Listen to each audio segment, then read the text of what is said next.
Art care with doctor Manoj Kumar के नए episodes में आप सबका स्वागत है। नमस्कार। आज हम बात करेंगे कोविड के वापस लौटने की। जिस तरह से SARS-CoV-2 का जो नया वेरिएंट है JN.1 वो फैल रहा है और पूरे हिंदुस्तान में 1000 से ज्यादा केसेस हो गए हैं। 3 स्टेट जो है वो हॉट स्पॉट है, केरला है, महाराष्ट्र और अब दिल्ली में भी 100 के आसपास केसेस रिपोर्ट हो चुके हैं। तो ये JN.1 वेरिएंट है क्या? तो ये एक समझिए कि डिसेंडेंट है सेम ओमिक्रॉन वायरस का, जिसको हम लोग पिरोला भी बोलते थे, जो था कि BA.2.86 की जो स्ट्रेन थी उसी का डिसेंडेंट है। इसमें से जो सबसे ज्यादा कॉमन है आज की डेट में LF.7 और NB.1.8 स्ट्रेन जो है वो बहुत कॉमन है। और इसकी एक खासियत क्या है कि इसमें एक ऐसा म्यूटेशन हुआ है इसके स्पाइक प्रोटीन में। स्पाइक प्रोटीन में एक म्यूटेशन है जिसको कहते हैं L4555। ये म्यूटेशन इसको बहुत ही ज्यादा इन्फेक्टिव बनाता है और इन्फेक्टिव के साथ साथ इम्यूनिटी को इवेड करने की या इम्यूनिटी को सरपास करने की जो क्षमता है इस वेरिएंट्स में बहुत ज्यादा है। तो अगर आपको पहले कोविड हुआ है या आपने कोविड से अपने आप को वैक्सीनेट भी कराया हुआ है, कोविड वैक्सीन भी लगी हुई है आपको, चाहे कोवैक्सीन लगी हो चाहे वो आपको कोविशील्ड लगी हो, आप वैक्सीनेटेड हैं, आप में इम्यूनिटी है, उसको भी ये सरपास कर जाएगा। तो उम्मीद ये है कि आज तक के जितने भी स्ट्रेन आए हैं उसमें सबसे ज्यादा इम्यूनो इवेसिव स्ट्रेन है, मतलब इम्यूनिटी को सरपास करने वाला ये स्ट्रेन है। तो नो डाउट ये बहुत तेजी से फैलेगा, नंबर ऑफ केसेस काफी ज्यादा बढ़ेंगे। बट राहत की बात यह है कि जो भी कोविड JN.1 वेरिएंट से हो रहा है वो माइल्ड है। जैसे आपको सर्दी जुकाम के लक्षण होते हैं, बॉडी में पेन होता है, मस्कुलर एक होता है, हेडेक होता है, रनिंग नोज होती है, इसके साथ साथ सम लॉस ऑफ टेस्ट और स्मेल के साथ साथ इस वाले वेरिएंट में कुछ पेट की समस्याएं भी आई हैं, जैसे उल्टी जैसा, नौसिया होना, साथ में पेट दर्द होना, ये सब कॉमन है। बट बहुत ज्यादा मौत का आंकड़ा नहीं है, डेथ कम है, सीवियर डिजीज कम है, आईसीयू में हॉस्पिटलाइजेशन की जरूरत कम पड़ रही है। तो अभी जो मकसद है हमारे इस एपिसोड का कि आपको सतर्क करना, न कि आपको पैनिक करना।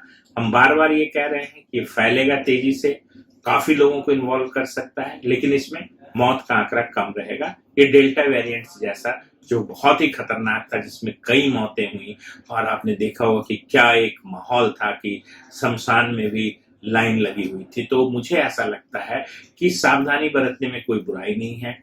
अभी हमें वही करना है जो हमने पिछले कोविड में किया था, Covid appropriate behaviour. Covid appropriate behaviour का मतलब है सोशल डिस्टेंसिंग रखनी है, एक दूसरे से दूरी बनाए रखनी है, हैंड हाइजीन, हाथ को बार बार धोते रहें, साफ करते रहें साबुन से। और तीसरी चीज जो सबसे इंपॉर्टेंट है वो मास्क है। चाहे आप 3 लेयर मास्क लें, चाहे N95 मास्क लें, बट बहुत ज्यादा जरूरत है अभी मास्क की, और मास्क को पहनना शुरू कर दें। खास करके बुजुर्गों को जो 60 साल से ऊपर के हैं, बच्चों को काफी सावधानी बरतने की जरूरत है। उन लोगों को जिनको कोई कोमॉर्बिडिटी है, जैसे अगर मान लिया आपको डायबिटीज है, अनकंट्रोल डायबिटीज है, तो अपना शुगर कंट्रोल करें। कोई कार्डियक डिजीज है तो भी सावधानी बरतने की जरूरत है। स्पेशली जिनको क्रॉनिक रेस्पिरेटरी प्रॉब्लम है या जिनको सांस लेने की दिक्कत है, सांस की परेशानी है, जैसे अस्थमा है या क्रॉनिक ऑब्स्ट्रक्टिव लंग डिजीज है या लंग्स में कोई भी पैथोलॉजी है, उनको बड़ी सावधानी बरतने की जरूरत है। देखिए, इलाज तो इसका सिम्टोमेटिक है। आपको फीवर के लिए पैरासीटामोल आप ले सकते हैं, खूब हाइड्रेशन रखें, विटामिन रखें। इम्यूनिटी एक दिन में बूस्ट होती नहीं है, लेकिन मुझे ऐसा लगता है कि अगर आप घर का खाना, पौष्टिक आहार लेते हैं, साथ में आप फाइबर्स लेते हैं, ड्राई फ्रूट्स लेते हैं, साथ में आप उन सब फलों का खास करके सेवन करते हैं जो सीजनल फ्रूट्स होते हैं, तो उससे इम्यूनिटी डेफिनेटली बेहतर होती है। इसके साथ साथ एक नई चीज है जो इसके लिए पैक्सलोविड करके एक एंटीवायरल ड्रग आई है, जो कि दिन में 2 बार लेनी पड़ती है, 5 दिन लेनी पड़ती है। वो काफी इफेक्टिव है JN वेरिएंट के लिए। अब रही बात की वैक्सीन का बूस्टर डोज लेना चाहिए या नहीं लेना चाहिए, तो जो हमारे यहाँ पुराने वैक्सीन हैं शायद उससे बहुत ज्यादा बचाव नहीं होगा, बट पुरानी इम्यूनिटी जो वैक्सीन से हुई है उसमें एक सेल मीडिएटेड इम्यूनिटी होती है, जिसको मेमोरी T सेल्स या मेमोरी B सेल्स बोलते हैं। वो आपको जरूर प्रोटेक्ट करेगा। इसलिए सीवियर कोविड होने की संभावना JN.1 वेरिएंट में कम है। जब भी आपको बुखार हो, अगर परसिस्ट करता है तो अपने डॉक्टर से मिलें, जहां जरूरत होगी वहां वो टेस्ट कराएंगे, क्योंकि कोविड का टेस्ट होना भी जरूरी है, क्योंकि इसी से पता चलेगा कि संक्रमण की रफ्तार क्या है और कितने लोग संक्रमित हैं। अगर आपको कोविड पॉजिटिव आता है तो अपने आप को आइसोलेट करें, लोगों से मिलना जुलना बंद करें।